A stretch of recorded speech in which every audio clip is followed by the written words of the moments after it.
विखंडन क्वेश्चन में ही पता चलता है कि विखंडन क्या है। इसका आंसर से ही पता चलता है, क्वेश्चन जो लिखा हो इसी में आंसर है विखंडन। विखंडन का मतलब होता क्या है? विखंडन का मतलब वह होता है जो एक जीव अनेकों जीव को खंडित कर देता है। विखंडन एक जीव से हुए अनेकों जीव खंडरा हो जाते हैं। कितने जीव से हुए जीव? एक जीव से। कितने जीव से?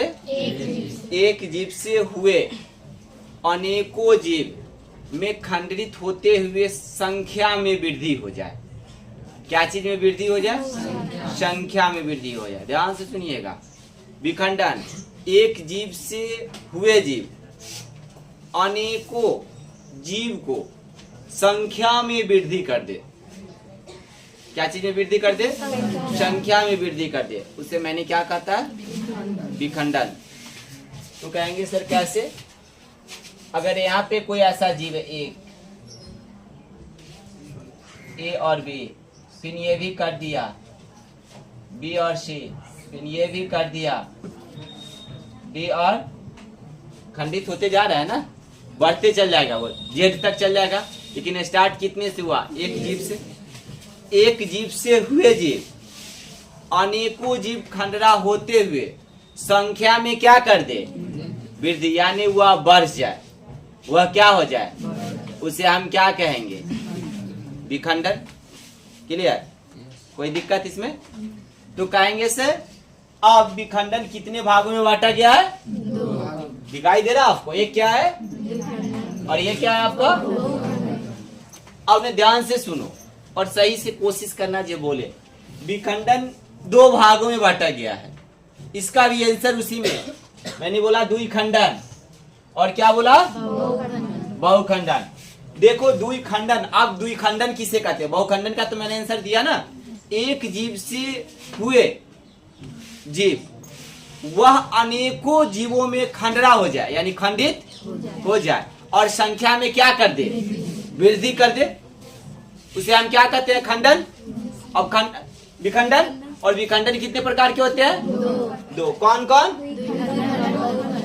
एक होता है द्विखंडन, दूसरा क्या होता है? अब देखो द्विखंडन किसे कहते हैं? एक जीव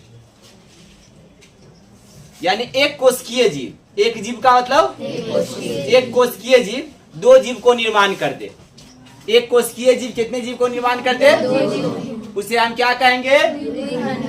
एक कोशिकीय जीव कितने जीव को निर्माण कर दे? उसे क्या कहेंगे?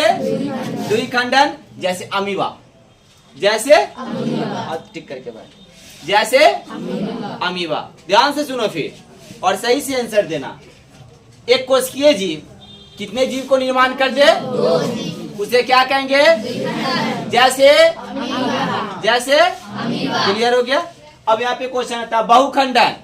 क्वेश्चन में ही आंसर है बहुखंडन। एक कोशिकीय जीव कितने जीव के निर्माण कर दे? अनेक जीव के। कितना बैठे हुए हैं? बहुत सारे बैठे हुए हैं। देखो क्वेश्चन में ही आंसर है बहुखंडन। एक कोशिकीय जीव कितने जीव को निर्माण कर दे?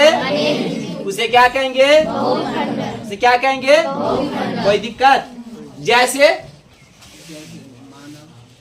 जैसे बैक्टीरिया, मलेरिया। मलेरिया क्या है? बीमारी, मालूम है ना? मलेरिया क्या है?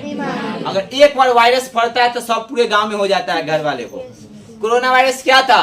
वायरस एक को होता पूरे गांव में क्या हो जाता था? फैल जाता था।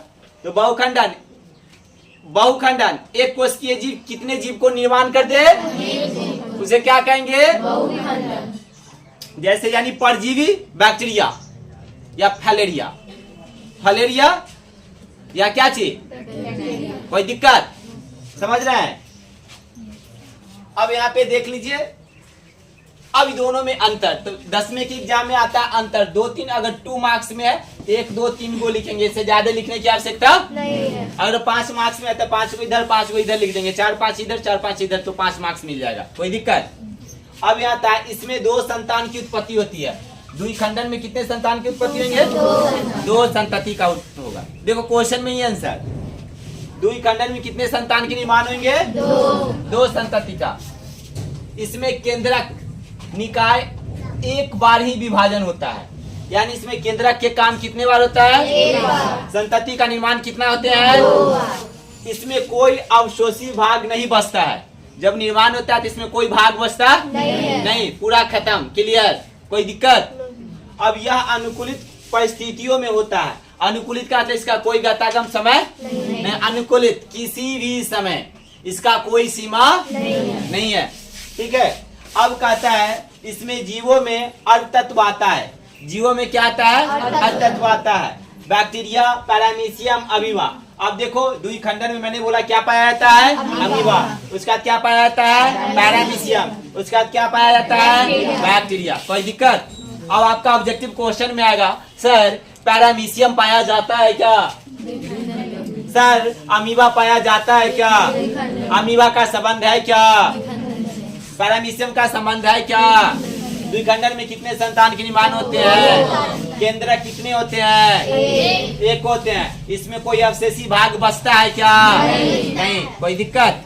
अब इसका इसमें क्या कर देंगे? उल्टा। क्या कर देंगे? उल्टा।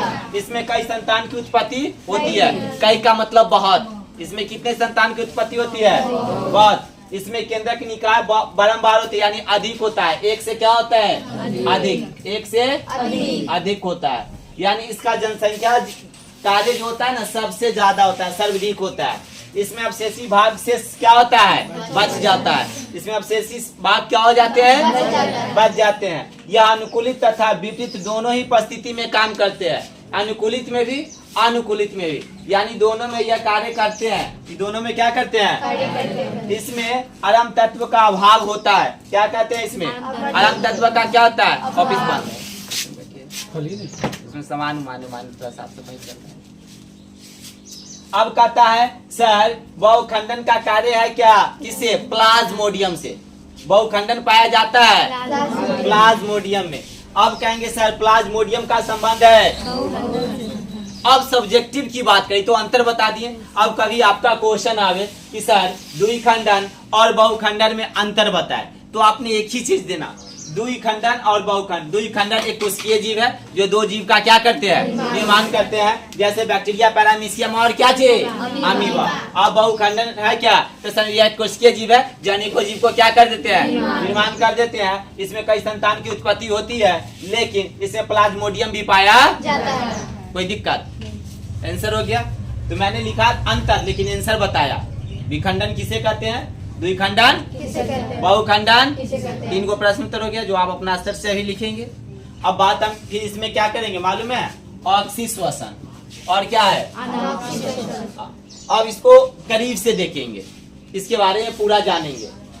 अब ऑक्सीश्वसन और अनऑक्सीश्वसन कहेंगे सर ऑक्सीश्वसन श्वास या श्वासनी, कुछ भी आप बोल सकते हैं। पदार्थ के तोड़ने के लिए ऑक्सीजन का उपयोग होना चाहिए।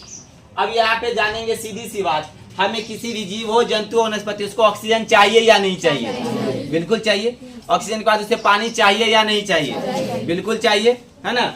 अब यहाँ पे कहता है ग्लाइकोलाइसिस या साइटोप्लाज्मा में कई ब्रेक चक्र माइटोकॉन्ड्रिया होते हैं। अब कोशिका में पढ़े होंगे, कोशिका कितने भाग में बांटा गया है? 3। उसमें भी माइटोकॉन्ड्रिया कोशिका है, मालूम है ना? हाँ। अब आता है एटीपी, ऑब्जेक्टिव क्वेश्चन आपका। एटीपी कितने अणु से बने होते हैं? 38। ऑब्जेक्टिव में एटीपी कितने अणु से बने होते हैं? 38। अंतिम उत्पादन में CO2 जल निर्माण करता है। इसमें क्या करता है? अगर आपसे अगर पूछे कोई व्यक्ति जल किसे कहते हैं, आपने क्या आंसर देगा? मालूम है जल क्या है? पानी जानते हैं ना आप लोग? गांव में जानते हैं ना? गांव क्या, शहर क्या, सभी जगह पानी तो सब जानता है, पानी है। आपने किसी से पूछा पानी किसे कहते हैं, पानी क्या है? पता है किसी को इसमें आंसर? आप पानी डेली पीते हो या नहीं पीते हो? पीते हो ना। कोई आपसे पूछे ये पानी क्या है, आपने क्या बताओगे उसको? पानी एक रासायनिक यौगिक है। मैंने बताया था पानी क्या है? एक रासायनिक यौगिक है जो क्या चीज से? हाँ देख, एक छोटा सा बच्चा ने आंसर दिया। पानी एक रासायनिक यौगिक है जो हाइड्रोजन और ऑक्सीजन के तत्व से क्या हुआ? मिलकर बना है। हर जगह इसका उपयोग है। अब यहाँ पे आता है क्या, श्वासनीय पदार्थ में पूर्ण रूप से अपचायी होता है। क्या होता है? अपचायी होता है। अब आ जाएंगे अनॉक्सी श्वसन में। ऑक्सीजन की आवश्यकता इसमें नहीं होती है। इसमें ऑक्सीजन की आवश्यकता नहीं होती है। ना ऑक्सीजन की कोई क्रिया है ना काम है, इसका कोई आवश्यकता यह साइटोप्लाज्मा में होती है, इसमें नहीं होती है और इसमें होती है डायरेक्ट। इसमें एटीपी की केवल 2 अणुओं से बने होते हैं। एटीपी कितने बने होते हैं? 2। क्या चीज में? अनॉक्सी में। क्या चीज में? और इसमें कितना अणु से बने होते हैं? क्या चीज में? ऑक्सी में। याद रखिए, इसमें अपचयन अधूरा होता है, यानी पूरा तरह से पूर्ण रूप से होता और इसमें क्या होता है? होता है। ठीक है, अब यहाँ पे इसमें अपचयन का अधूरा होता है। अंतिम उत्पादक इथाइल एल्कोहल और कार्बन डाइऑक्साइड से बने होते हैं। डायरेक्ट कहेंगे इसमें अंतिम उत्पाद इथाइल एल्कोहल और कार्बन ऑक्साइड से बने होते हैं। कार्बन डाइऑक्साइड से क्या होते हैं? बने होते हैं। और इसमें ऐसा पदार्थ नहीं, इसमें सारे पदार्थ का निर्माण होता है। इसमें एक पदार्थ का नहीं, इसमें क्या होता है? सारे पदार्थ, यानी पदार्थ आ गया ना, और इसमें आता नहीं है। क्लियर?